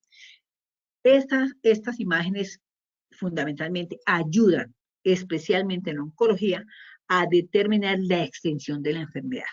Entonces, por ejemplo, en cáncer de mama, ¿por qué se hace TAC de tórax? ¿Por qué se hacen esas otras pruebas? Porque de una vez se ayuda a identificar cuál es la extensión de la enfermedad, y de acuerdo a la extensión de la enfermedad se descarta si hay o no, por ejemplo, metástasis a distancia, que era lo que estábamos mencionando hace rato. Entonces, dependiendo de esa cantidad de información que se obtiene con todos los exámenes clínicos, con todas las imágenes, se va a determinar qué tipo de cáncer es, en qué estadio está y qué tipo de tratamiento se puede dar, si se empieza por uno o se empieza por otro. Bueno, aquí terminamos la parte de diagnóstico, mostrando cómo se hace. Pero yo sé que puede haber muchas preguntas, entonces yo ya aquí dejamos esto hasta acá y mañana seguimos con la parte de tratamiento. Aquí les quiero mostrar en esta diapositiva, les vamos a mandar todos los recursos en línea que cuando uno programa su computador para que automáticamente le traduzca de inglés a español, los puede leer directamente en español. Hay muchos recursos de la Asociación Americana de Cáncer, del Instituto Nacional de Cáncer, ¿sí? Que son muy buenos, y de otras organizaciones que publican mucho para pacientes, por ejemplo, pero también hay muchas de estas publicaciones que son exclusivas o específicas para profesionales de la salud. Entonces, quería dárselas a conocer para que ustedes lo tengan en cuenta. Esta otra diapositiva, lo que quiero mostrarles es una página web que se llama Cancer Quest, digamos, que es patrocinada por estas instituciones y que tiene esta publicación en general sobre cáncer y tienen mucho contenido muy importante de manera bastante sencilla. Perdón, y aquí lo que tienen no son publicaciones, sino, perdón, videos, son videos que uno ve muy claramente la información, la explicación de cada uno de estos procesos, entonces nos ayuda a entender muy fácilmente todo lo que estábamos viendo. Son presentaciones muy corticas, muy corticas, como para que ustedes las puedan buscar. Entonces les vamos a mandar con el cronograma esta información para que ustedes la busquen, o simplemente lo buscan en internet, ¿sí? Y buscan con cualquiera de esos títulos y ustedes los van a encontrar. Es bastante fácil, bastante sencillo, y de verdad que son muy bien hechos, son muy bien editados, muy lindos, que nos ayudan de verdad a entender muchos de esos procesos que son, pues que uno los explica, pero pues no es lo mismo que uno los explica allá de pronto verlo en un video. Entonces, esas son algunas de las referencias de esta temática, y pues les agradezco que hayan estado en la presentación. Yo ahora sí quisiera como podernos ver, poder compartir con ustedes de pronto algunas inquietudes que tengan. ¿Mm?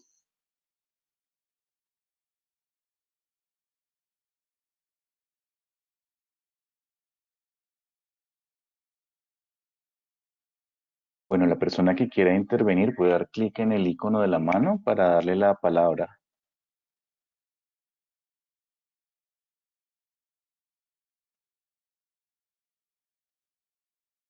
No tengo aquí el icono. El icono le sale a cada participante. Ah, bueno, no, es mío. Digo, yo no lo veo. Tú me lo ayudas, ¿no? Listo. O hacemos unas preguntas al azar para ver quién se anima a responderlo. Es una buena opción. Sí. Lo que yo no tengo, como yo no las puedo ver, ¿no?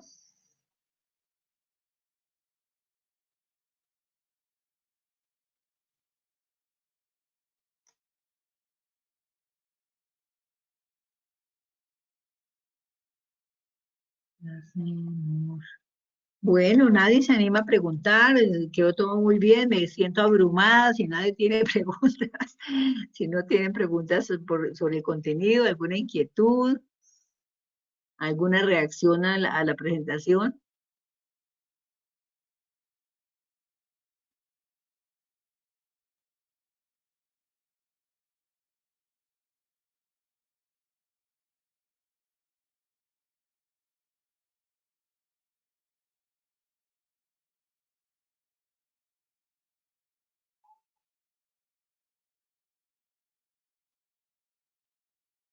Nada, nadie se anima.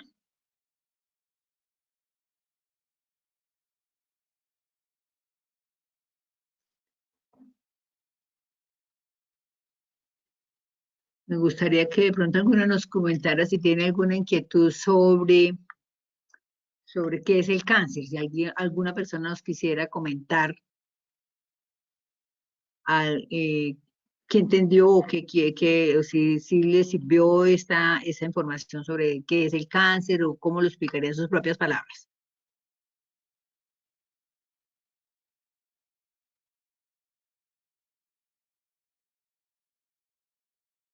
Están muy tímidos los colegas de Cartagena.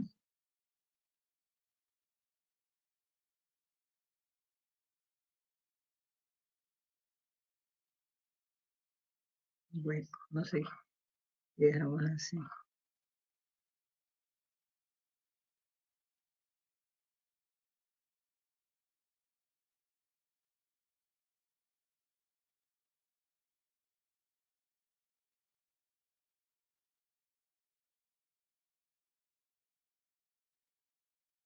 ¿No hay preguntas, entonces? ¿No hubo ninguna pregunta?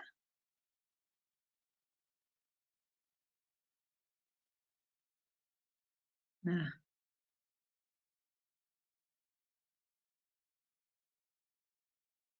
nada, nada, nada.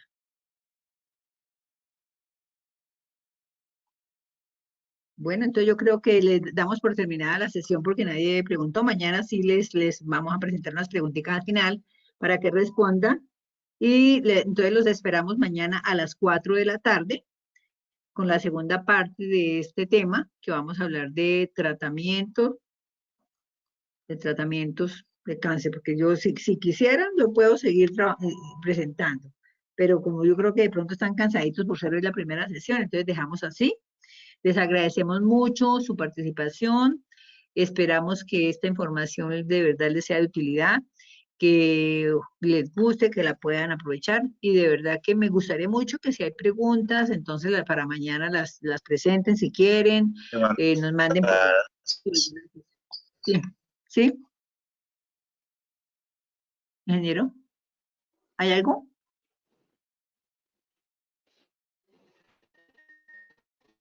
Me están saliendo unas manitas levantadas. Sí. Permítame. Sí, señora, permítame. De aquí con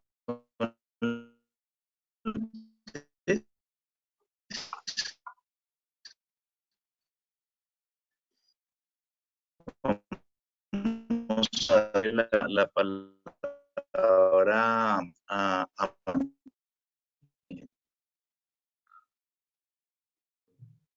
vamos a, me permite, no sé si nos escucha.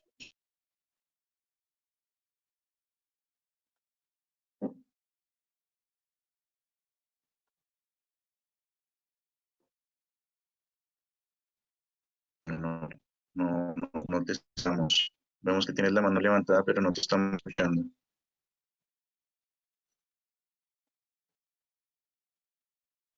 No, profe, tal vez no, Activa, ¿quién tal vez no lo activa el? escuchamos.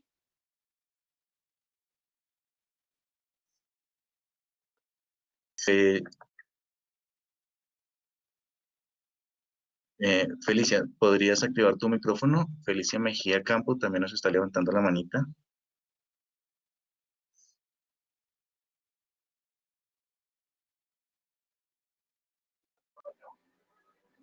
¿Me escuchan? Ya.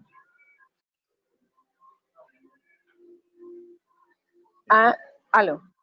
Sí. Sí, doctora, una preguntita, una pequeña duda. Cuando, por lo menos allá los médicos, cuando tienen pacientes que llegan sin diagnóstico, que apenas están en estudios, ellos hablan de que están ubicando el tumor primario. O sea, ¿en qué se basan ellos o cómo se sabe que eso que están viendo ellos no es un primario, sino es una metástasis? Bueno, hay varias cosas. Primero, se analiza toda la, digamos, sintomatología de la persona. ¿Cuál es por qué motivo llegó a consultar? ¿De dónde se sospecha por la sintomatología? No todos los tumores producen una sintomatología específica, pero más o menos digamos que se tiene ya una orientación general dependiendo de la edad de la persona, de las condiciones, de sus antecedentes familiares, de muchos aspectos de los que mencionaba. Entonces digamos que empieza a sospecharse que hay un tumor primario en una u otra localización. De acuerdo a eso, entonces se ordenan unos exámenes específicos, ¿sí? Unos exámenes específicos. Por ejemplo, se puede, digamos, si se está sospechando, estoy inventando el cáncer de ovario, se puede empezar por una ecografía abdominal, por ejemplo. Sí, entonces ya en la ecografía abdominal o pélvica específicamente, se puede ver si hay una masa, si hay un crecimiento a nivel de uno de los ovarios, sí, dependiendo de lo que sea, de lo que haya ocurrido. Entonces, dependiendo como de sintomatología específica, se empieza a orientar. Y se van haciendo otros exámenes complementarios para ver, digamos, cuál es el compromiso de otros órganos o algo. Muchas veces, o en algunas oportunidades, lo que ocurre es que se identifica primero el órgano en el cual hay metástasis y no es posible a veces encontrar el tumor primario por diferentes razones. Entonces, digamos, el patólogo, de acuerdo al estudio que haya hecho, dice es un tumor de tales características celulares específicas, histológicas, y eso dice, parece que es una metástasis de un tumor tal. Entonces, se busca esa información, ¿sí? A través de esos otros exámenes complementarios para poder identificar si hay o no un tumor primario específico. ¿Sí? Porque a veces hay tumores primarios muy pequeñitos o que definitivamente no se puede localizar, pero que sí han producido metástasis. Entonces, digamos que ahí es un poquito la dificultad, pero se refiere como a esa situación, a lo que tú me estás preguntando. Ok, muchas gracias. Bueno, Felicia, claro que con mucho gusto. ¿Alguien más va a preguntar? Ayer en la presentación que hicimos la semana pasada, mencionaron ustedes como la expectativa de lo del diagnóstico, cómo hacer para la información. Nosotros, en realidad, pues yo específicamente no lo tenía en este tema, pero quisiera tocarlo en el sentido de que, digamos, está establecido que quien da el diagnóstico, quien confirma el diagnóstico, quien lo informa es el médico tratante. Eso es muy importante tenerlo en cuenta. O sea, nosotros en enfermería no tenemos esa responsabilidad, pero sí tenemos una gran responsabilidad en acompañar al paciente que recibe una información inesperada o muchas veces esperada, pero muy difícil de asimilar cuando se les confirma un diagnóstico de cáncer. Entonces, lo primero es ayudarle a la persona a que pueda expresar sus emociones, a que pueda preguntar las inquietudes que tiene, porque la idea no es darle demasiada información a las personas en el momento en que acaba de recibir un diagnóstico, porque esa información como que se borrara, como que desapareciera de la mente, del cerebro de la persona que acaba de recibir un diagnóstico de cáncer. Entonces, hay que dejar como decantar un poquito, pero sí manifestarle a la persona y a los familiares que estamos en disposición de acompañarlos, de ayudarlos, de orientarlos para poder manejar la situación. Porque si nosotros nos centramos en que entonces ahora hay que hacer el TAC, y ahora hay que hacer el PET, y ahora usted tiene que pedir la cita allá, y ahora tiene que ir para allá, la persona queda realmente como en un caos. Entonces, sí es importante que cuando a través de todos estos exámenes y ese proceso se va a confirmarle a un paciente, a una persona, un diagnóstico, es importante que el médico, pues obviamente, ojalá tenga una calidez y una calidad humana para poder relacionarse con esa persona y explicarle de la mejor forma posible cuál es el problema, qué opciones de pronto tendrá o hay, qué se puede hacer, sí, sin quitarle, o sea, hay que mantener la esperanza sin engañar al paciente. Hay que mantener la esperanza de que se va a hacer lo posible por ayudarlo, en los casos, por ejemplo, y eso lo van a ver después cuando vean lo del cuidado paliativo, seguramente hay momentos muy difíciles que se enfrentan cuando uno le dice no hay nada que hacer, entre comillas. Pero no hay nada que hacer es una mala expresión que no deberíamos usar en oncología. No hay un tratamiento curativo en este momento. Mañana de pronto trabajamos un poquito más eso. No hay un tratamiento curativo, pero hay opciones de ayuda para que tenga una calidad de vida adecuada, para que esté aliviado, para que no tenga síntomas, para que el tiempo que le quede de vida lo viva bien, ¿sí? Entonces yo quería como pasar rápidamente y comentar esto porque a veces nos preguntan o nos vemos nosotros limitados cuando alguien quiere que le expliquemos el diagnóstico o algo. Entonces, por ejemplo, en el caso específico en que un paciente acaba de salir de una consulta médica y las buscan a ustedes para preguntarles cosas del diagnóstico. Entonces, la primera, digamos, la sugerencia que yo siempre tengo en mente es, ¿qué sabe? ¿Qué le preocupa? ¿Qué es lo que le entendió al médico? ¿Qué le entendió al médico? ¿Qué le dijo el médico? Y esa persona, ¿qué le entendió? Porque si yo trato de explicarle algo que de pronto no entendió él, lo que es diferente, entonces lo que hago es llenarlo de más inquietudes y de más problemas. Entonces, lo primero que yo recomiendo siempre es preguntarle, bueno, ¿cuál es la situación? ¿Qué es lo que le inquieta? ¿Qué es lo que le preocupa? ¿Qué información le dieron? ¿Qué piensa de eso? ¿Cómo se siente? Es decir, ayudarle un poco a expresar esos sentimientos que la persona tiene en el momento, ¿sí? Pero sobre todo ofrecerle ese acompañamiento, ofrecerle ese apoyo para ayudarle a aclarar las inquietudes. Si la persona le mandaron de una vez 3 o 4 más exámenes, entonces ayudarle a organizar qué es lo que tiene que hacer, a dónde tiene que ir primero, cuál es el proceso administrativo para lograr A, B y C, todo eso. Entonces son cosas sencillas que no se necesita uno ser el experto puede ser, pero sí un profesional de enfermería preparado para dar un acompañamiento de ese tipo. Entonces quería como aprovechar esos minuticos, yo dije pues para comentar, por si tienen inquietudes y si quieren mañana, con mucho gusto volvemos y tocamos los puntos que les parezca. Entonces, si no sé si hay alguna otra pregunta en este momento. Sí, profe. Nos pregunta Eris Juliet. Nos dice, buenas tardes. Con base a las ayudas diagnósticas, ¿las radiaciones que emiten pueden tener algunas consecuencias? Obviamente, todos los exámenes digamos, que se hacen utilizan radiaciones, pues pueden tener consecuencias, pero lo que es importante saber es que cada día los equipos, los nuevos equipos, son mucho más específicos, tienen menor posibilidad, digamos, de exposición a radiación, las dosis son bastante, digamos, bien controladas y eso ayuda mucho a que no se irradie la persona por irradiar. Esa pregunta es muy importante. ¿En qué sentido? Que a veces el paciente o la familia dicen, bueno, ya le hicieron un TAC aquí, hagámosle otro TAC allá y repitámoslo en otra parte. Eso sí aumenta la exposición a radiación innecesaria, ¿sí? Eso sí aumenta eso, por ejemplo. Pero cuando se hace un proceso de análisis diagnóstico de cada uno de los exámenes, digamos que se tiene en cuenta eso. Lo otro importante es que en términos generales, digamos, se sopesa el riesgo-beneficio. Entonces es mayor el beneficio que el riesgo. Entonces, eso también es un aspecto que se está trabajando mucho con los médicos cuando ordenan exámenes para realizar, exámenes de diagnóstico para realizar, que no son exámenes, digamos, que por capricho se deban realizar. Tienen unas indicaciones específicas, tienen unos usos específicos y ellos tienen que acogerse, digamos, como a esos criterios de uso para indicar o no un examen, ¿sí? Y cuándo se repite, cada cuánto se repite o de qué manera se puede hacer para lograr el objetivo de conocer una información del paciente sin que se le sobreexponga a radiación.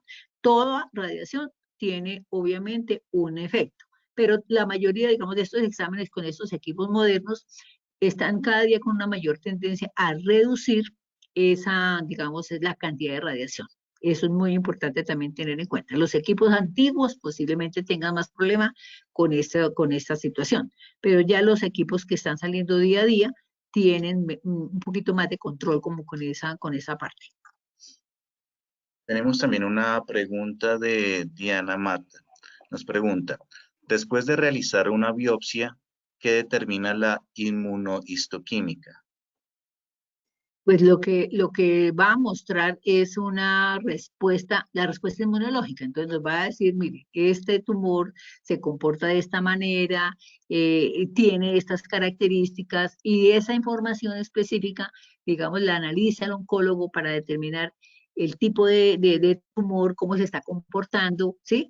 La agresividad del tumor o de las células tumorales en este caso, y sobre eso también se determina qué tipo de tratamiento va a recibir. Pero digamos que esa es como la orientación general, ¿no?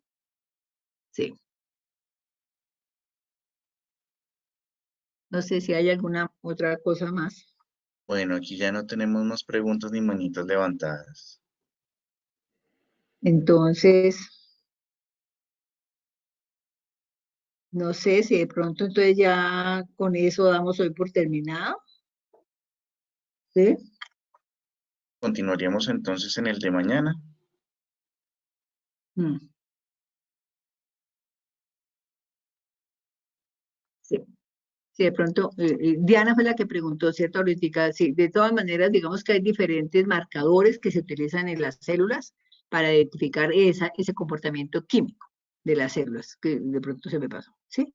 Entonces se utilizan diferentes marcadores o se identifica la existencia de algunos marcadores o receptores en esas células. Eso es, digamos, el análisis. Lo que hacen es utilizar ciertas sustancias para poder evaluar esa reacción química o bioquímica de la célula. Y de acuerdo a eso puede haber una información.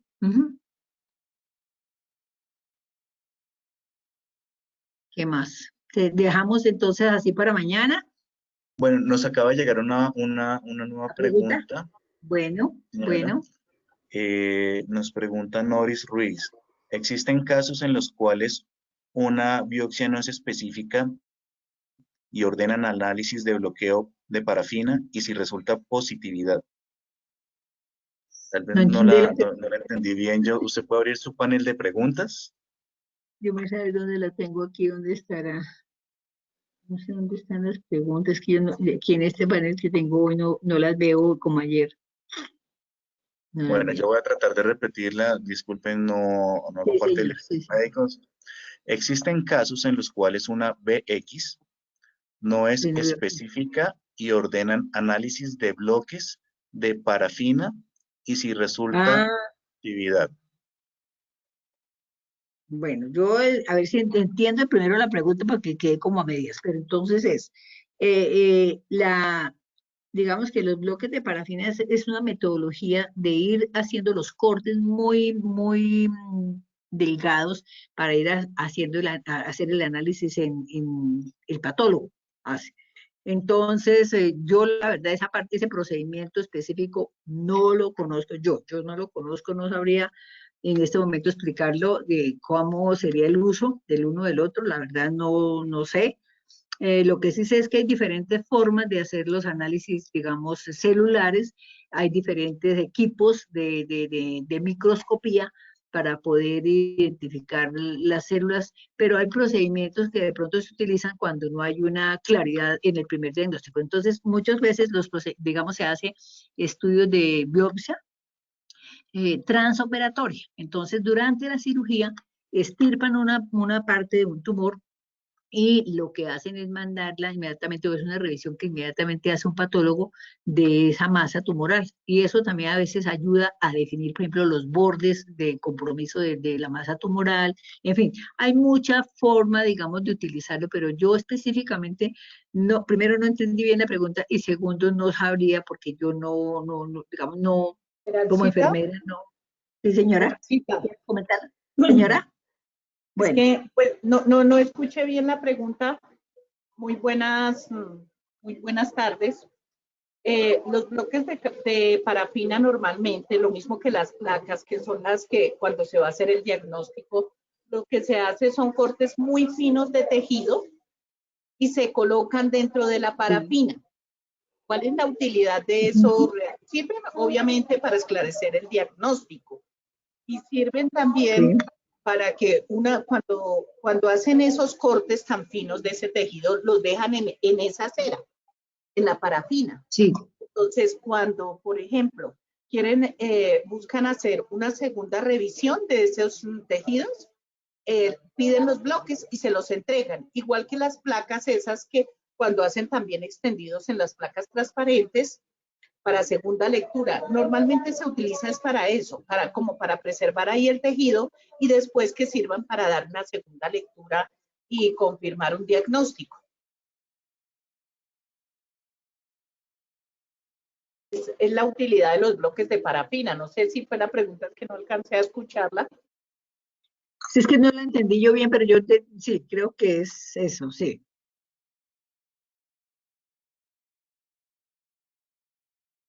Pero lo que tú estás diciendo está perfecto, Vilquisita, porque es una forma de conservación de unos tejidos, de unas muestras, ¿sí? Cuando se quieren hacer revisiones posteriores o cuando es un tejido, digamos, de interés para los patólogos o para los médicos, para tener ahí eso, y es una forma de conservar esos tejidos para estudios o para seguirlos revisando, ¿sí? Y la idea es que esos bloques de parafina se pueden mantener durante mucho tiempo, años inclusive. Sí, por ejemplo, hay tipos de tumores que son como muy especiales, como son muy, digamos, tienen unas características muy llamativas para los médicos. Entonces, esa adicional al estudio específico para el diagnóstico del paciente, las pueden conservar para hacer, pues, digamos, como un método también de estudio para otros patólogos. Tiene muchos usos en ese sentido. Eso también es un poquito la información. Yo no sé si fue, la pregunta no la entendí la verdad bien, pero creo que tú lo hiciste mejor. Bueno, no sé si hay alguna cosa más, porque ya estamos entonces en el punto de cierre.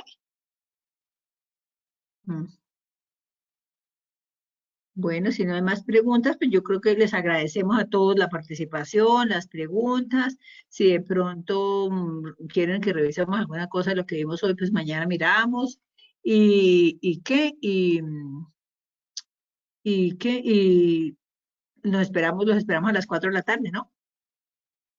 Muchas gracias a todos. Muchas gracias a todos por la paciencia. Es un tema bastante extenso, pero pues muy bien. Muchísimas gracias por asistir a esta convocatoria. Bueno, muchas gracias.